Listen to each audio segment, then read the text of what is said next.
नमस्कार. मी डॉक्टर अमृता देशमुख. माझं स्वास्थ्य या YouTube चॅनलमध्ये आपणा सर्वांचं मनापासून स्वागत करीत आहे. आजच्या व्हिडिओमध्ये आपण पाहणार आहोत बेस्ट होमिओपॅथिक मेडिसिन्स, जे सनस्ट्रोक किंवा उन्हाळ्यामधील जे काही सगळे त्रास होतात त्या त्रासांसाठी असणारी औषधं. तर सगळ्यात महत्त्वाचं पहिलं होमिओपॅथिक औषध आहे ते म्हणजे ग्लोनाइन. तर ग्लोनाइन हे सनस्ट्रोक आणि सन हेडेकसाठी अतिशय उत्तम औषध आहे. पेशंटला उन्हामध्ये गेल्यामुळे, सनस्ट्रोक बसल्यामुळे प्रचंड प्रमाणात डोकेदुखी जाणवते. जणू काही सगळ्या शरीरातला रक्तप्रवाह डोक्याच्याच दिशेने येतोय. असं सेन्सेशन त्या पेशंटमध्ये असतं. डोकं फुटून जातं की काय एवढ्या प्रचंड प्रमाणात थ्रॉबिंग पेन्स ठणक्याच्या स्वरूपात तो हेडेक असतो. त्यामुळे ग्लोनाइन 200 हे औषध अशा व्यक्तीला जर दिलं दिवसातून 2 वेळा 3 दिवसांसाठी, तर बॅड इफेक्ट्स ऑफ सनस्ट्रोक पासून या पेशंटचा बचाव होतो. त्याच्यानंतरचं दुसरं जे औषध आहे होमिओपॅथिक ते म्हणजे जलसेमियम. जलसेमियम सुद्धा सनस्ट्रोकसाठी अतिशय उत्तम औषध आहे, ज्याच्यामध्ये सन एक्सपोजरमुळे पेशंटमध्ये डलनेस, डिझीनेस, ड्राउझीनेस म्हणजे त्या पेशंटला प्रचंड प्रमाणात थकवा आलेला असतो, डोकेदुखी असते, चक्कर येते, एक प्रकारची विशिष्ट ग्लानी आल्यासारखं होतं, मंदपणा येतो शरीरामध्ये, लिथार्जिक फील करतात अशा व्यक्ती आणि सगळी जी लक्षणं आहेत, त्याच्यासोबत व्हर्टायगो किंवा चक्कर येणं हे अतिशय महत्त्वाचं लक्षण जलसेमियमच्या पेशंटमध्ये दिसून येतं. या सगळ्या त्रासामध्ये पेशंटला तहान अजिबात नसते. थर्स्टलेस पेशंट असतो. ही लक्षणं पाहायला मिळाली तर आपण जलसेमियम हे औषध 30 पोटेन्सीमध्ये दिवसातून 3 वेळा 5 दिवसांसाठी देऊ शकतो. त्यानंतरचं जे औषध आहे ते म्हणजे नॅट्रम कार्ब.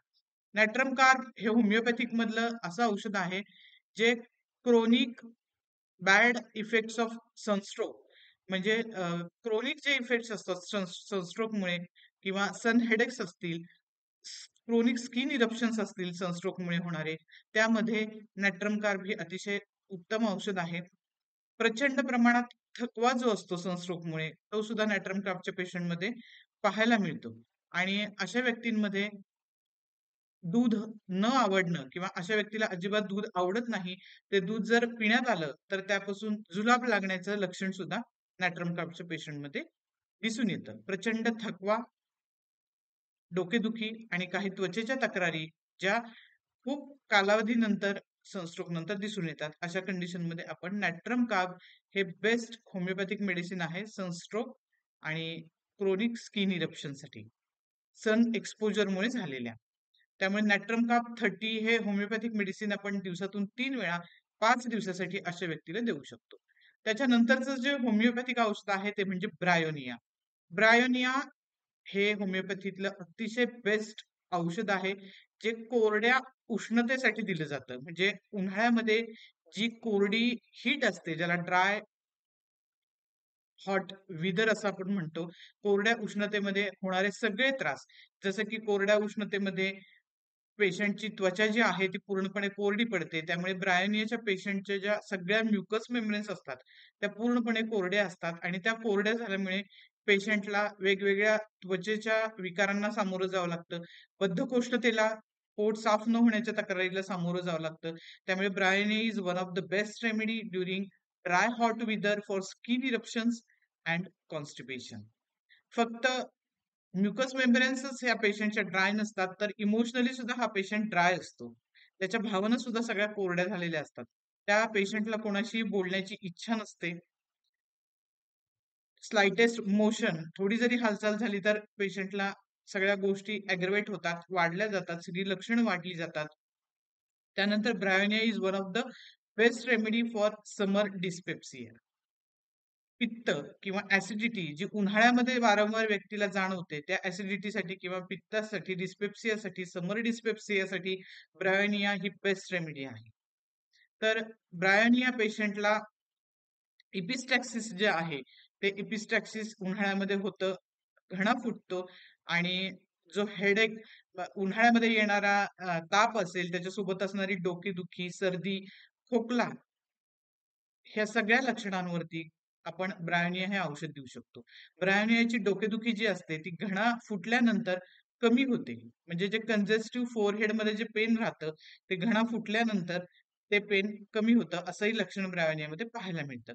आणि आपसुकच सगळा कोरडेपणा शरीरात आल्यामुळे पेशंटला जी तहान आहे ब्रायोनियाच्या पेशंटमध्ये ती वारंवार लागते. खूप प्रमाणात त्यांना पाणी लागतं आणि खूप वेळाने लागतं. असं तहानेच्या बाबतीतलं लक्षण आपल्याला ब्रायोनियाच्या पेशंटमध्ये पाहायला मिळतं. Thirst for large quantities of cold water at large intervals हे लक्षण आपल्याला ब्रायोनियाच्या पेशंटमध्ये पाहायला मिळतं. त्यामुळे ब्रायोनिया ही उन्हाळ्याच्या जी काही सगळी लक्षणं आहेत, त्या सर्व लक्षणांसाठी उत्तम रेमेडी आहे. ब्रायोनिया 30 हे होमिओपॅथिक औषध दिवसातून 3 वेळा 8 दिवसांसाठी दिलं, तर उन्हाळ्यामध्ये होणारी डोकेदुखी, ताप, पित्त, कॉन्स्टिपेशन आणि त्वचेच्या तक्रारी हे सगळ्या तक्रारी ब्रायोनियामुळे कमी होतात. त्यानंतरचं जे होमिओपॅथिक औषध आहे ते म्हणजे अर्सेनिकम अल्बम. उन्हाळ्यामध्ये आपण पाहतो की बऱ्याच वेळा सुट्ट्यांमुळे आपलं बाहेर फिरणं होतं, ट्रॅव्हलिंग होतं आणि अशा वेळेस अन्नामध्ये बदल होतो, पाण्यामध्ये बदल होतो, बाहेरचं आपल्याला खावं प्यावं लागतं आणि त्याच्यामध्ये जे फूड पॉइझनिंग होतं, त्यामुळे उलटी, मळमळ, जुलाब लागणे अशा तक्रारी दिसून येतात आणि अशा कंडिशनमध्ये जर आर्सेनिक अल्बम 200 हे होमिओपॅथिक मेडिसिन 1-1 तासाच्या अंतराने दिलं, खूप चांगल्या पद्धतीने त्या पेशंटला फरक पडतो. उलटी जुलाबामुळे त्या पेशंटचं डिहायड्रेशन झालेलं असतं, पल्स लो झालेला असतो, ब्लड प्रेशर लो झालेलं असतं आणि आर्सेनिक अल्बमच्या पेशंटला थोड्या-थोड्या प्रमाणात थंड पाणी थोड्या-थोड्या वेळाने पिण्याची इच्छा होते. त्यामुळे फूड पॉइझनिंग जे समरमध्ये होतं किंवा डायरिया आणि व्हॉमिटिंग, उलटी जुलाब उन्हामुळे जे जे उलटी आणि जुलाबाचा त्रास होतो, त्या त्रासासाठी आर्सेनिक अल्बम 200 हे होमिओपॅथिक औषध हे बेस्ट मेडिसिन आहे आणि आर्सेनिकमध्ये डिहायड्रेशनमुळे प्रचंड थकवा अशा व्यक्तीमध्ये आपल्याला पाहायला मिळतो. त्याच्यानंतरचं जे होमिओपॅथिक औषध आहे ते म्हणजे बेलिस्पर. तर बेलिस्पर हे होमिओपॅथिक औषध उन्हाळ्यामध्ये कुठल्या कंडिशनमध्ये आपण देऊ शकतो? तर उन्हाळ्यामध्ये आपण पाहतो, की बऱ्याच व्यक्ती थंड आईस्क्रीम खातात, थंड पाणी पितात, ice cold water, cold drinks पितात आणि त्याच्यानंतर अचानक मग त्यांना नाक व्हायला सुरुवात होते, घशामध्ये तोडायला सुरुवात होते, डोकेदुखी, ताप, एक प्रकारची मरगळ ही सगळी लक्षणं दिसायला लागतात. म्हणजे उन्हाळ्यामध्ये थंड गोष्टी खाल्ल्यानंतर जे काही व्हायरल इन्फेक्शन किंवा रेस्पिरेटरी सिम्प्टम्स आपल्याला दिसून येतात. नाक वाहण्यापासून खोकला, सर्दी, ताप, अंगदुखी या सगळ्या लक्षणांसाठी पेलिस्पर 30 हे होमिओपॅथिक मेडिसिन आपल्याला दिवसातून 3 वेळा 5 दिवसांसाठी द्यायचं आहे. त्यानंतर उन्हाळ्यामध्ये आपण पाहतो की आपलं बरंच उन्हामध्ये फिरणं होतं. आपण जर बाहेर गेलो तर बऱ्याच वेळा आपलं हॉट वेदरमध्ये वॉर्म कंडिशन्समध्ये आपण बाहेर फिरून येतो आणि अचानक सडनली मग एसीच्या रूममध्ये आपण प्रवेश करतो किंवा थंड हवेच्या ठिकाणी आपण जातो. अशा वेळेस अचानक पेशंटला त्या टेम्परेचर चेंजमुळं जो कोरडा खोकला येतो, त्याच्यासाठी जे औषध आहे ते म्हणजे ब्रोमियम. तर ब्रोमियम हे औषध आपल्याला दिवसातून 3 वेळा 5 दिवसांसाठी द्यायचं आहे 30 पोटेन्सीमध्ये. अशा व्यक्तीला काय होतं, की बऱ्याच वेळा खोकला जो वाढतो तो इन्स्पिरेशनच्या वेळेस वाढतो. श्वास आतमध्ये घेताना अचानक ठसका आल्यासारखं होतं आणि आतून एक चेस्टमध्ये त्यांना थंड किंवा गारवा असल्याची जाणीव होते, ज्याला कोल्ड फिलिंग आपण म्हणतो आणि हा पेशंट अतिशय अँक्शियस आणि रेस्टलेस असतो. त्यामुळे ब्रोमियम ही रेमेडी अशा कंडिशनमध्ये दिली जाते, की ज्यावेळेला गरम वातावरणातून पेशंट अचानक थंड वातावरणात येतो आणि त्यानंतर होणारा खोकला असेल किंवा सर्दी असेल, अशा कंडिशनमध्ये ब्रोमियम हे औषध दिलं जातं किंवा पोस्ट कोविड कफमध्ये सुद्धा ब्रोमियम is one of the best remedy, effective remedy.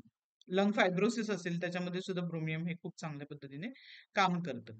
त्याच्यानंतर उन्हाळ्यामध्ये ज्या घामोळ्या येतात त्याच्यासाठी जर घामोळ्या फक्त शरीराच्या वरच्या भागावरच आल्या, ज्याला आपण प्रिकली हीट म्हणतो, तर prickly heat during summer only on upper part of the body हे जर लक्षण असेल, तर सायझिजियम जम्बोलॅनम हे मेडिसिन आपल्याला दिवसातून 3 वेळा द्यायचं आहे 30 पोटेन्सीमध्ये 7 दिवसांसाठी. आपल्याला माहिती आहे की सायझिजियम हे डायबिटीससाठी बेस्ट मेडिसिन आहे. पण घामोळ्यांसाठी सुद्धा ते तितकंच प्रभावी होमिओपॅथिक औषध आहे उन्हाळ्यांमध्ये येणाऱ्या.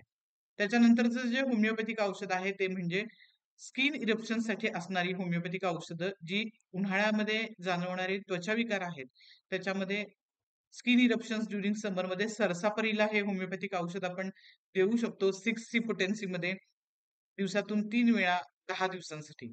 त्याच्यानंतर सल्फर हे आपल्याला माहिती आहे की ग्रेटेस्ट अँटीसोरिक रेमेडी आहे. उन्हाळ्यामध्ये येणाऱ्या त्वचेवरच्या सगळ्या तक्रारी ज्याच्यामध्ये पुरळ येतात, ते लालसर असतात, तिथे खाज असते, आग आग होत असते, बर्निंग पेन असतात आणि त्या कंडिशनमध्ये आपण सल्फर 30 किंवा सल्फर 200 लक्षणांच्या तीव्रतेनुसार आपण ते औषध रिपीट करू शकतो. त्याच्यानंतर सल्फ आयोड हे सुद्धा एक होमिओपॅथिक बेस्ड मेडिसिन आहे, जे क्रोनिक स्किन इरप्शनसाठी आपण देतो. तर ते सुद्धा 200 पोटेन्सीमध्ये आपल्याला दिवसातून एकदा 4 दिवस आपल्याला ते पेशंटला द्यायचं आहे. क्रोनिक स्किन इरप्शनसाठी उन्हाळ्यामध्ये येणाऱ्या सल्फ आयोड. त्याच्यानंतरचं जे होमिओपॅथिक मेडिसिन आहे, ते म्हणजे एक बावेल नोझुड आहे. ते बावेल नोझुड म्हणजे मॉर्गन प्युअर 30 सी पोटेन्सीमध्ये आपल्याला पेशंटला दिवसातून आपण जर 2 वेळा 2 दिवसांसाठी दिलं, कुठल्या पेशंटला ज्याच्यामध्ये कोणती लक्षणं आहेत, तर सल्फर सारखेच स्किन इरप्शन आपल्याला slightest skin eruption on the skin reddish कलरचे असतात, लालसरपणा असतो, तिथे खाज असते, आग असते, उन्हाळ्यात येणारे स्किन इरप्शन असतात. विशेष करून लहान मुलं जी उन्हामध्ये खेळतात त्यांच्यामध्ये येणारी अ, घामाचे पुरळ असतील, प्रिकली हीट असेल किंवा स्किन इरप्शन, एक्झिमा आणि लहान मुलांमध्ये असणारा एक्झिमा किंवा दमा या दोन्ही लक्षणांसाठी मॉर्गन प्युअर हे बेस्ट बावेल नोझड आहे, होमिओपॅथिक मेडिसिन आहे, जे आपण लहान मुलांमध्ये देऊ शकतो. आणि या व्यक्तींमध्ये अशी एक भावना असते, की माझ्यावर कोणीही प्रेम करत नाही, माझ्याकडे दुर्लक्ष केलं जातंय, ज्याला आपण फोरसेकंड फिलिंग असं म्हणतो. तर ही एक भावना मॉर्गन प्युअर या मेडिसिनमध्ये लक्षणं मानसिक स्तरावर दिसून येतं. तर मॉर्गन प्युअर हे मेडिसिन 30 पोटेन्सीमध्ये दिवसातून 2 वेळा 2 दिवसांसाठी आपल्याला या कंडिशनमध्ये स्किनच्या द्यायचं आहे. त्याच्यानंतरचं जे औषध आहे ते म्हणजे बोविस्टा. तर बोविस्टा हे उत्तम होमिओपॅथिक औषध आहे. ॲक्ने ड्युरिंग समर म्हणजे चेहऱ्यावर जे पिंपल्स येतात उन्हाळ्यामध्ये, विशेष करून ब्युटी पार्लरमध्ये वापरल्या जाणाऱ्या क्रीम्स आणि ऑइंटमेंट्स यांची रिएक्शन आली, ॲलर्जी झाली, त्याच्यानंतर येणारे पिंपल्स किंवा उन्हाळ्यामध्ये येणारे पिंपल्स याच्यासाठी बोविस्टा 200 हे होमिओपॅथिक मेडिसिन आपल्याला द्यायचं आहे दिवसातून 1 वेळा 4 दिवसांसाठी. त्याच्यानंतरचे जे लक्षण आहेत, तर उन्हाळ्यात बऱ्याच वेळा बऱ्याच पेशंटना अचानकपणे त्यांचं बिलिरुबिन लेव्हल वाढतं, कावीळ होते. तर उन्हाळ्यामध्ये अचानकपणे कावीळ जर झाली असेल, तर चिओनॅन्थस ही बेस्ट रेमेडी आहे. चिओनॅन्थस 30 पोटेन्सीमध्ये दिवसातून 3 वेळा 8 दिवसांसाठी आपल्याला उन्हाळ्यामध्ये होणाऱ्या काविळीसाठी त्या पेशंटला द्यायचं आहे. त्याच्यानंतरचं जे औषध आहे, ते म्हणजे उन्हाळ्यामध्ये बऱ्याच वेळा बऱ्याच स्टुडंट्सचं जे लॅपटॉप, कॉम्प्युटर, मोबाईल याच्यावर सतत काही विद्यार्थी असतील, काही आय-टी प्रोफेशनल्स असतील, ज्यांचं सतत मोबाईल, लॅपटॉप आणि कॉम्प्युटरवरती मानसिक अ, कार्य किंवा मेंटल वर्क हे जास्त होत असेल, तर अशा कंडिशनमध्ये उन्हाळ्यामध्ये त्यांचं जे मेंटल ट्रेनिंग आहे, ड्रेंचिंग आहे, एक प्रकारचा मानसिक थकवा त्यांना जास्ती प्रमाणात काम केल्यानंतर येतो आणि अशा कंडिशनमध्ये जो ब्रेन फॅग जाणवतो किंवा डलनेस ऑफ माइंड मानसिकरित्या पूर्णपणे थकवा येतो, काहीही कळत नाही, मेंदू पूर्ण थकल्यासारखा होतो. अशा कंडिशनमध्ये ब्रेन फॅग ड्युरिंग समर किंवा माइंड डलनेस ड्युरिंग समर ह्या लक्षणांसाठी आपण पिक्रिक ऍसिड हे होमिओपॅथिक औषध देऊ शकतो दिवसातून 2 वेळा 7 दिवसांसाठी. त्याच्यामुळे जो ब्रेन फॅग आहे तो पूर्णपणे समर मधला कमी होतो. त्याच्यानंतरचं जे लक्षण आहे ते वारंवार तोंड येणं. आपण पाहतो की उन्हाळ्यामध्ये बऱ्याच जणांना तोंड येतं. तोंड येतं, तर त्याच्यासाठी बोरॅक्स 30 दिवसातून 2 वेळा 5 दिवसांसाठी आणि मर्कसोल 6C 7 दिवस आपल्याला दिवसातून 3 वेळा द्यायचं आहे. त्याच्यानंतर घणा फुटणे. उन्हाळ्यामध्ये बऱ्याच लोकांचा घणा फुटतो. त्याच्यासाठी फॉस्फरस 30 हे मेडिसिन दिवसातून 2 वेळा 5 दिवसांसाठी द्यायचं आहे आणि मगाशी आपण पाहिलं की ब्रायोनियामध्ये सुद्धा घणा फुटण्याची लक्षणं दिसून येतात विथ कंजेस्टिव्ह हेडेक आणि कंजेस्टिव्ह हेडेक जो असतो ब्रायोनियाचा तो इपिस्टॅक्सिस नंतर त्यांना रिलीव्ह होतो. तर अशा कंडिशनमध्ये आपल्याला ब्रायोनिया हे औषध 30 पोटेन्सीमध्ये दिवसातून 2 वेळा 6 दिवसांसाठी द्यायचं आहे. त्यानंतर जे उन्हाळ्या लागण्याचा त्रास असतो, लघवीची आगाग जळजळ होणे, या लक्षणांसाठी आपल्याला लाइकोपोडियम बर्बेरिस व्हल्गॅरिस कॅन्थेरिस आणि सरसापरीला ही औषधं पेशंटच्या लक्षणानुसार 30 पोटेन्सीमध्ये दिवसातून 3 वेळा 5 दिवसांसाठी द्यायचे आहेत. त्याच्यानंतर बऱ्याच पेशंटना उन्हाळ्यामध्ये मायग्रेनचा त्रास होतो, अर्धशिशीचा त्रास होतो. तर या कंडिशनमध्ये नॅट्रमूर 200 हे होमिओपॅथिक मेडिसिन दिवसातून एकदा 4 दिवसाला द्यायचं आहे. अशा पेशंटची जी डोकेदुखी असते ती सूर्य उगवल्यापासून सूर्यास्तापर्यंत प्रचंड प्रमाणात असते आणि अर्धशिशी, अर्ध डोकं दुखण्याचं प्रमाण या व्यक्तींना असतं. तर ही काही बेसिक लक्षणं होती आणि बेसिक तक्रारी होत्या ज्या उन्हाळ्यामध्ये वारंवार व्यक्तींना जाणवतात. म्हणजे उन्हाळ्यामधील ज्या कॉमन तक्रारी आहेत त्या तक्रारी आणि त्याच्यावरची बेस्ट होमिओपॅथिक औषधं आज मी तुमच्यासोबत शेअर केली आहेत. आजचा व्हिडिओ जर माझा तुम्हाला आवडला असेल तर नक्की करा. इतर गरजूंसाठी करा आणि माझ्या चॅनलला नवीन असाल तर सबस्क्राईब करा. या संदर्भात तुम्हाला काही तक्रारी असतील तर माझ्या WhatsApp नंबरवरती तुम्ही संपर्क करू शकता. कमेंट बॉक्समध्ये कमेंट करून निश्चितपणे सांगा की आजचा व्हिडिओ तुम्हाला कसा वाटला आणि काही प्रश्न असतील तरीही तुम्ही विचारू शकता. मी त्याची उत्तर देण्याचा प्रामाणिक प्रयत्न करेन. भेटूया पुढच्या व्हिडिओमध्ये. तोपर्यंत धन्यवाद.